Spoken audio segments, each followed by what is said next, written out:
Hey, what's up guys?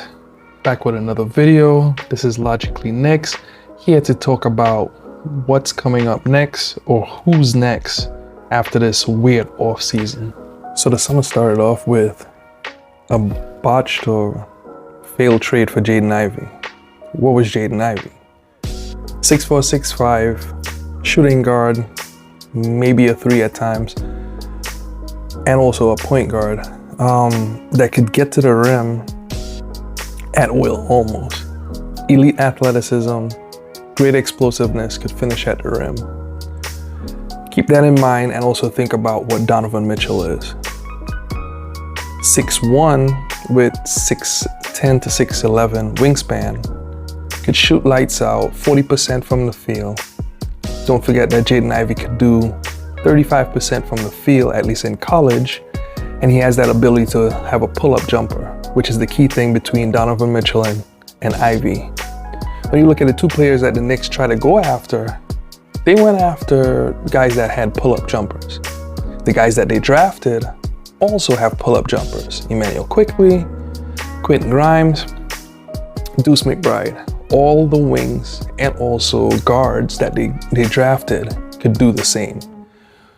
I think the Knicks need to invest in a true three, but that's neither here nor there. One of the reasons why RJ Barrett was dispendable, or to some degree you could stomach losing him, is because he doesn't offer that pull-up J like the rest of the players that I mentioned. Deuce McBride, Immanuel Quickley, Quentin Grimes. They do lack size, but they believe that with Tom Thibodeau's scheme and also with Mitchell Robinson as a back end, that they could actually cover up the defensive weaknesses or live without it because they need to make steps offensively. What is the plan? What are they going to do? Where are they going to go next?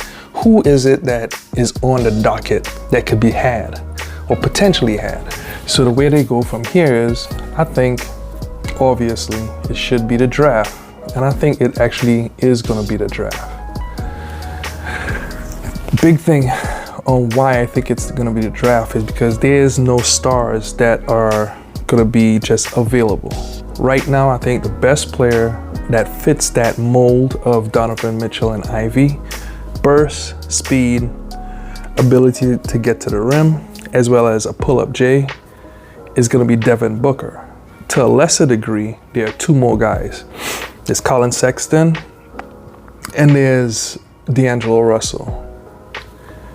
Devin Booker and also D'Angelo Russell and also Colin Sexton, all CAA clients. The big thing that was happening with Ivey as well as Donovan Mitchell, they both were CAA clients. CAA being a big factor to this too, because those are players that they have intel on, that they have some type of contractual closeness to.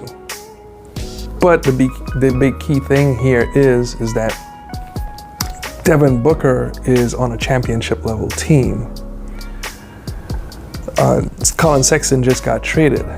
I do think that if Colin Sexton makes Utah Jazz a good team or too good of a team that it hurts their draft stock, they will trade him.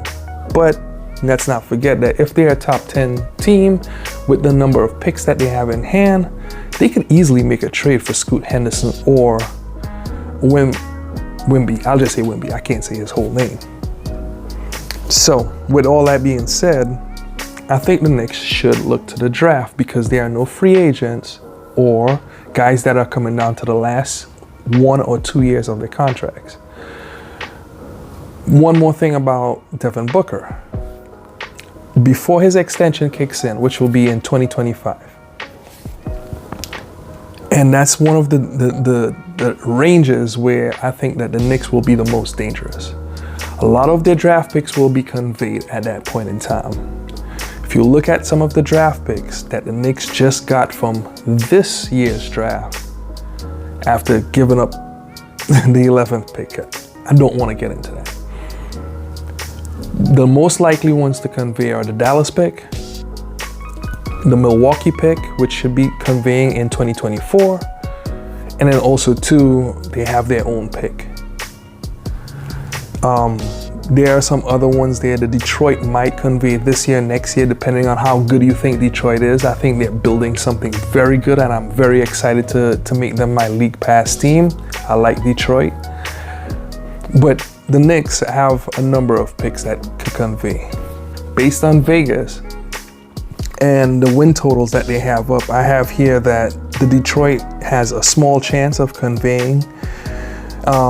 Right now, the Detroit Pistons are projected to have 28 wins. Where did 28 wins rank? Last season, it was bottom tier of the league. It was outside the top 11. So I don't think that pick would convey. Washington is a borderline team. So the lowest win total team that made it into the play-in game was Charlotte. They got 43 wins. Washington got 35 last year, and I don't know if they will be, Vegas gives Washington 35 wins. I don't think that Washington is gonna make 40 wins this year. I just don't see it, even though they have more talent. And Vegas just doesn't have any belief in, one, Kristaps being healthy. We know about that. Two, Bradley Beal is also an unhealthy player. He gets hurt a lot. Kyle Kuzma, can he carry you to more than 35 wins, coming into the 40 range? I do believe that Denny Avdia is a good player and he could actually win some games for you too, but with his defense, I just don't see them coming over the 40 hump. Next, I do believe that Milwaukee will convey also, because I expect them to be a 50+ win team.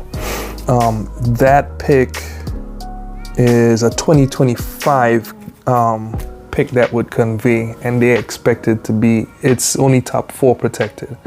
So in the future, that's a pick that is more than likely to be a good pick and a trade asset.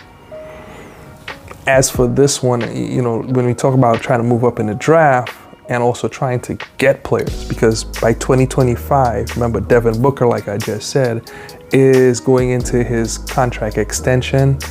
Remember that Robert Sarver is the second worst owner in the league. If you want to say James Dolan is the worst, I think Robert Sarver is the worst. And then also Sacramento is the second worst. I think James Dolan is probably third. But I do believe that some of these picks are going to convey, especially this year. We're going to end up with 2 to 3 picks this upcoming next summer. And we'll have some draft ammo. Thompson twins? Maybe. Gigi Jackson? Maybe. If we get into the top 10, I expect us to heavily trade as much assets as possible to get into the top 5. Do I think we're a top 5 or bottom 5 tier team? No, I don't. But I do think the Knicks should tank to get that player in that bottom 5. I don't think James Dolan will take that lightly. He may fire people. But tanking is the best way until 2025. I do believe the Knicks need a wing. Scoot Henderson, that's my guy. That's my number 1 overall pick. I think Thompson twins are right there with them. And I still have to do my draft deep dive. So that's coming up next after all this. The big what's next move is really just holding firm. I don't think that the Knicks are gonna do anything special.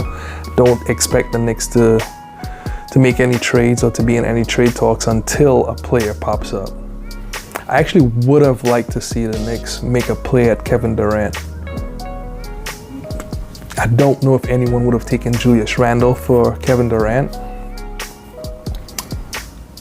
especially if you gave him like 2 draft picks. Some protected draft picks along with it, so that's 4 in total. That would have been a better play to me, but you know, I'm not the front office. We'll see. All right, signing out. Peace.